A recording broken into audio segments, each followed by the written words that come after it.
Hey y'all, Kellen here. Welcome back to our channel and welcome to another video. If you're new here, I'm Kellen and I happen to be pretty obsessed with Halloween. We post all kinds of Halloween related videos, from DIY projects, product and prop reviews, to our makeover series where we take ordinary Halloween props, make them scary, and tell a story. Now be sure to hit that like button and subscribe, that way you don't miss out on any future videos. In today's video, I'm going to show you how to take this plastic cemetery urn and turn it into our cemetery lanterns for our yard display.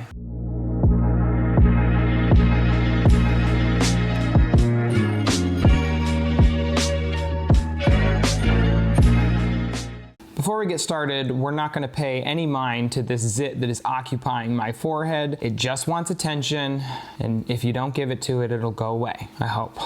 It's a big one. So I was just itching to build something, to be completely honest. I thought, well, we've gotten a ton of questions about how we built our cemetery lanterns, and they would make a great DIY build video because it's something y'all can do at home in less than a day. Here are the materials you will need to do this at home.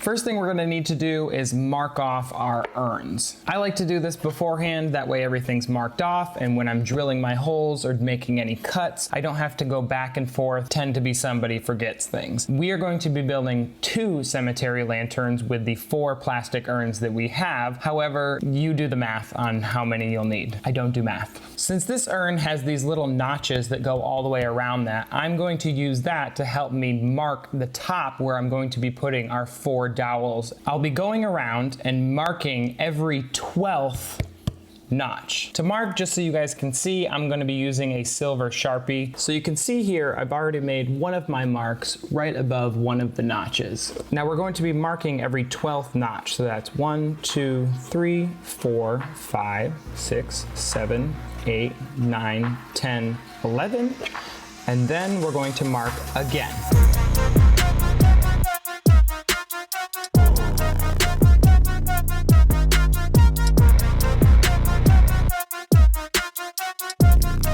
Now that that's finished, it's time to drill some holes. This is a 3/8 inch drill bit, and I'm going to be drilling 4 holes into the top side of each of these pots where we've just marked.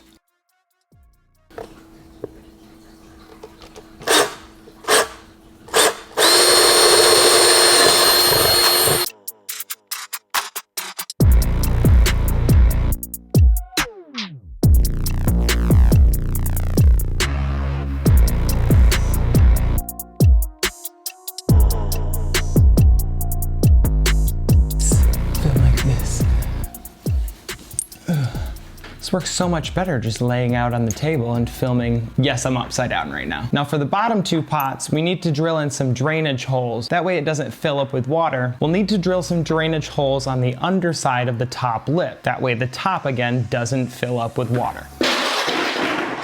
Whoops.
last set of holes that we'll need to drill in the base are the ones that are going to support these little flaming pot things. I just like the silk fire lights. I think they're way cool. Must touch the flame. Some of these lights come pre-installed with a metal ring where basically they'll all be attached over at the top. You just want to remove that key ring from the top so that each chain is hanging independently. Then I'll be using a 1/4 inch drill bit to drill 2 holes for each chain. We're going to be feeding the chain in and out and then zip tying it, and that will suspend this little fire pot inside of the plastic urn.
Now that we have the bottoms and the tops all ready to go, it's time to start assembling. I'm gonna grab our dowels that we cut from before, and I strongly suggest when you're putting these together that you don't glue them together until you have both the tops and the bottoms connected. That way, if you have any problems or it's uneven, you can adjust it before you've made it permanent. The second thing is, when you're inserting these dowels in, you want them to fit fairly tight. That's going to help hold them in place, as well as being mindful of not allowing the dowels to show below the bottom or the top lip of these lanterns. Let's get them inserted.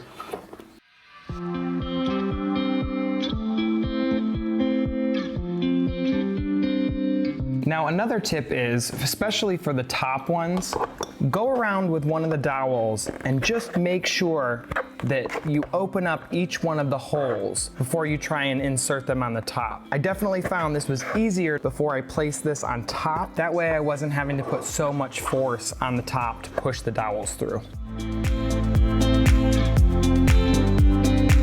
Now once you've finished inserting all of the dowels into the top and the base, you want to make sure visually that you spin the actual lantern around to make sure that the top is actually level with the bottom. Of course, we're dealing with Halloween stuff here, so it's okay if it has a little bit of quirkiness to it and a little bit of a tilt. You still want to make sure that for the most part, visually, they are level.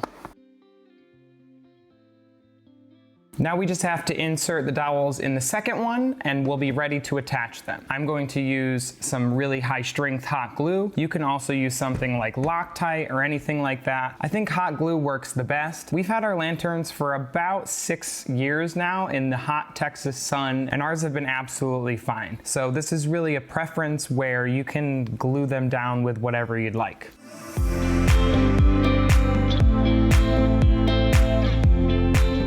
Now I have these both situated and I've made sure that both of the heights are close enough. You can get a tape measure out if you really want to, but visually for me they're close enough. And now I'm just going to use a lot of hot glue just to lock these guys down.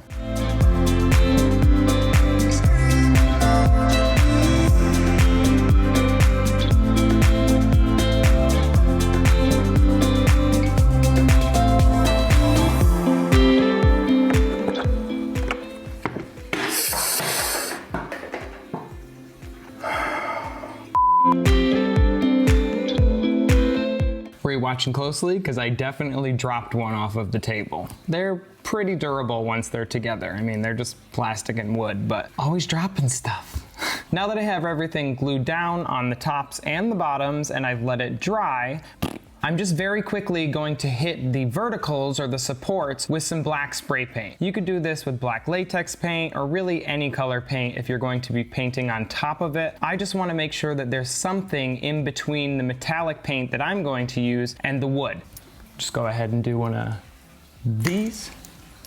That was easy. Now it's time to give them some paint. Of course, you could leave them black if you wanted to, or you could spray paint them brushed nickel or hammered or faux paint them however you'd like. Whatever matches your yard haunt or your columns, go for it. Now what I'm going to be using is I'm going to be using some of this Modern Masters Metal Effects Bronze Oxidizing Paint. I really love this stuff. I know there's many methods to patina anything to look like metal. This is just the preference that I have. It's what we've used on our lantern that you saw in the beginning, and I love the effect and I love the ease of this product. It works by reacting with a wet layer of paint and this blue patina solution. I'm going to be painting them twice, once with a base coat. The second time, before that second coat dries, I'll be misting them with this product. Once that's finished oxidizing, I'm gonna go back over and then dry brush one final time, just the high spots with this metal paint. And in my opinion, gives one of the most realistic patinaed bronze effects out there, hands down. Let's get to painting.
All that's left to do now is install the fire lights inside of the bases.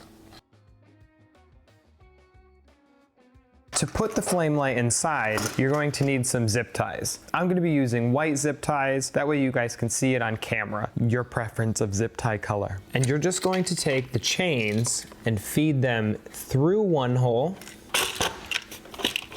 and then back out the other into the urn. This can be a bit tricky. You can use a piece of wire, or I'm using a small crochet hook because I have one from my sculpting kit close by. I'm just going to feed that through the hole, and then that allows you to pull the chain back through the other hole a lot easier.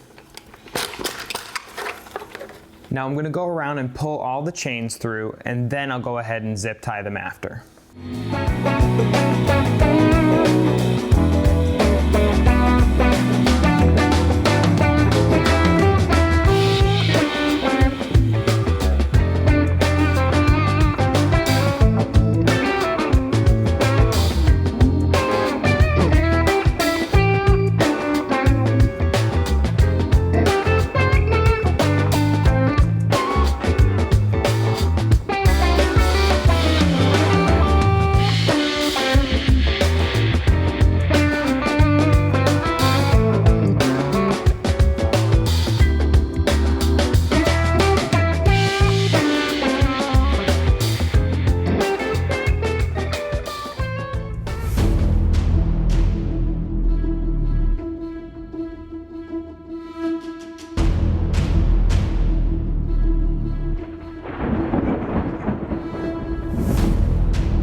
See, I told y'all. This is why I wear hats. Paint already, paint. Can't help it. Paint everywhere when I paint. Creeping me out. All I can see out of the corner of my eye is that nun prop with her eyes and teeth. She's really creeping me out. All finished. I don't know about y'all, but I love how these look and how they turned out. I always was obsessed with these silk flame lights, and being able to incorporate them into a lantern for our cemeteries was a ton of fun. I have to say, the more I do this metallic paint with the reacting spray, I love it. I just love the finish that it gives once you brush over the top. I seem to get better at it every time that I use it. We thought this was a great, fun, easy weekend project that anybody could tackle and add these cemetery lanterns to your yard haunt at home. Now you can finish them out really however you want. Put a skull on top. Skulls make everything better. Much better. You can put like a fleur-de-lis or some sort of finial or something on the top. You can finish them out similar to how we did over here with fake ivy and some great stuff foam that we layered down the sides and painted, or some colored green gauze or cheesecloth that we used as our moss. You could leave them just as they are if you wanted a more modern, say, haunted mansion style effect. I really love that you can detail these and really make them your own. Now, to mount them to your columns, you really can choose however you'd like. You can add screws to the bottom. I guess you could glue them or router out something in foam so it's set down in it. For ours, we actually screwed them into a plywood base, and I'll tip this up so you can see it. We basically drop these on top of our columns, drill the 4 screws in, and our lanterns are mounted, and then we secure the columns to the ground. It works awesome and definitely makes them a lot easier to store. Must touch the flame. We really hope y'all enjoyed this video. Let us know in the comment section below what sort of projects y'all are working on this summer to get ready for your yard haunt and this Halloween season. If you didn't like the video, I guess make sure your paintbrush doesn't have too much paint on it and watch it again. That's it. We're done.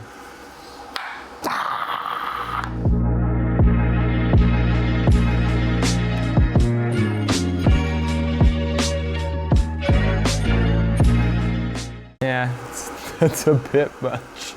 Yeah, my silks are getting a little sad over here. Got the new silks over here showing up the old silks. These are old. These are like 6 years, 7 years.